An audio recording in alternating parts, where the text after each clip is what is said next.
What's up, peeps? This is Chris Albert. I've done two videos tonight. One on beginning a fat loss plan and when you should time your carbohydrates. Two on moving forward in the fat loss plan, how to cut your carbohydrates to a point where you're starting to leverage your natural hormonal processes in order to burn more fat. Three, I'm going to teach you how to leverage those processes even more. Now, again, I'm giving you just scratching the surface on these videos. I give a much more complicated, not complicated, but much more detailed version of this stuff in my ebook, Getting to Shredded, which is on sale now for a very cheap price. Yes, that is me plugging myself, but it's a great book, and it can really help you out. If you've got any questions, of course, you're always welcome, and I'm going to give you as much as I can in these videos. I'm a much better writer than I am a speaker, as a lot of you have probably figured out. Phase 3, you've lost a significant amount of body fat, and you want to get more definition. You want that extreme muscle definition that you see, or you want clearly defined abs. You want clearly defined everything. It's beach season, and you're kind of stuck. You don't know how to move forward on this. In phase 2, I told you you needed to cut your carbohydrates.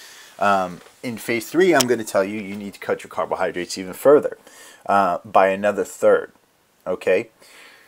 Now, this would mean you're probably going to get down from having your carbohydrate intake at 50% at the beginning, getting closer to about 35%.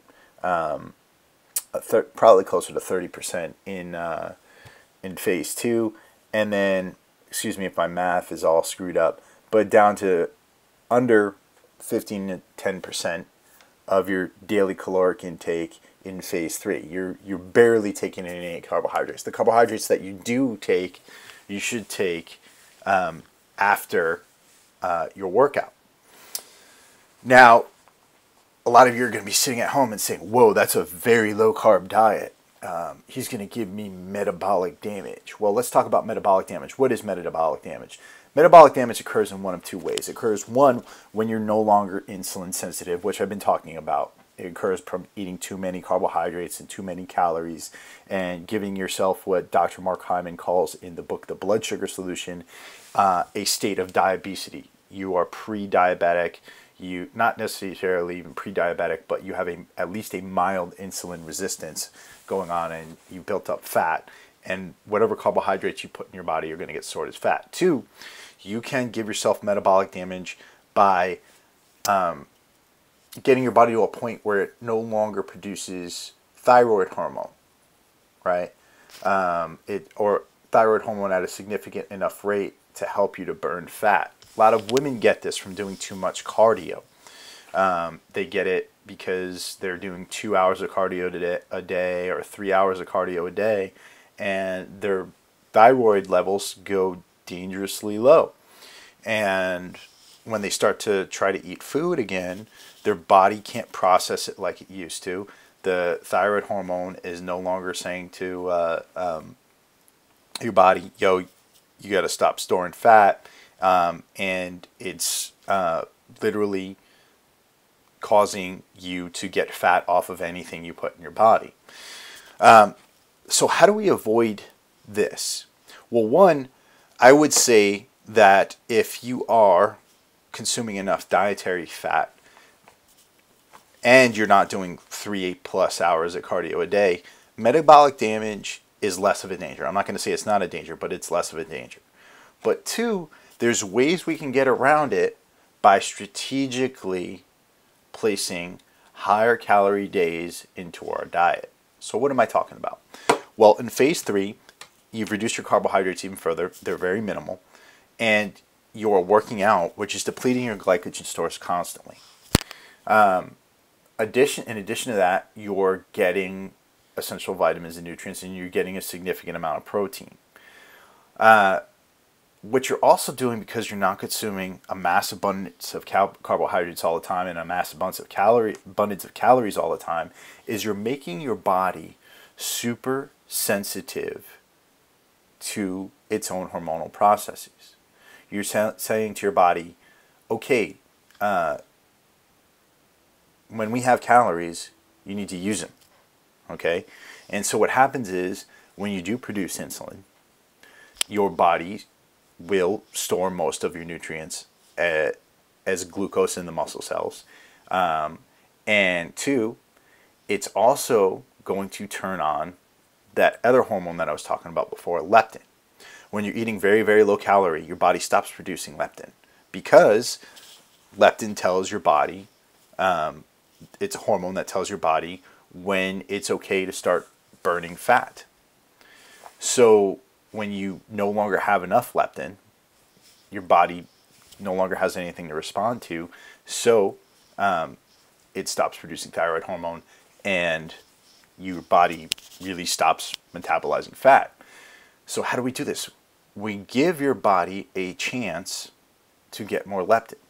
Leptin is secreted by the fat cells when you eat high calorie meals.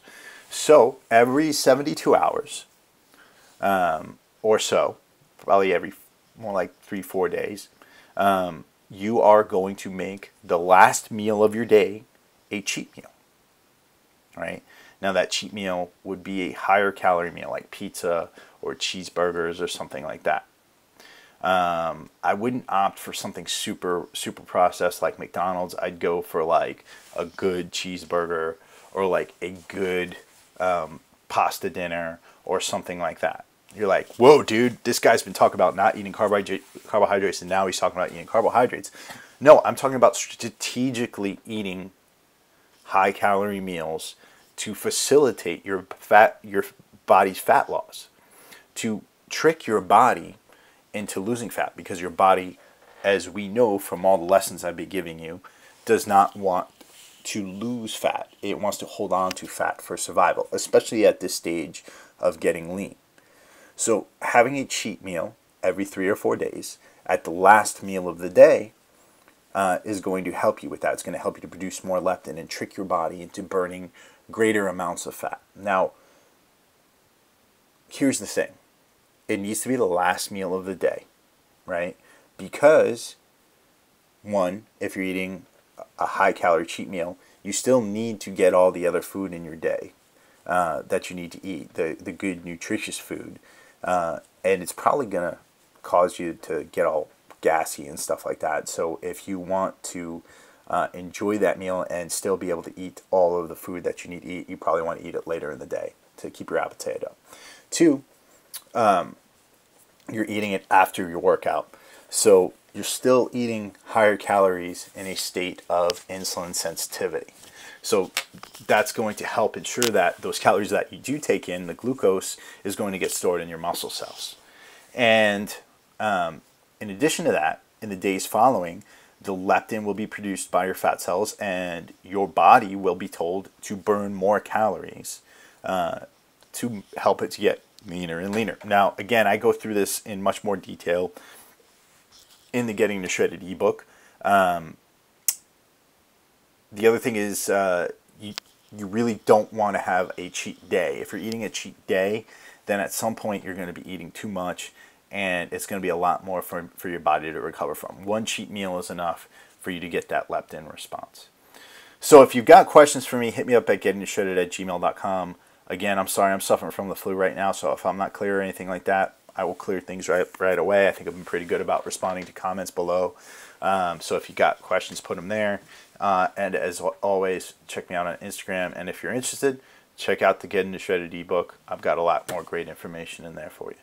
So talk to y'all soon. Peace out.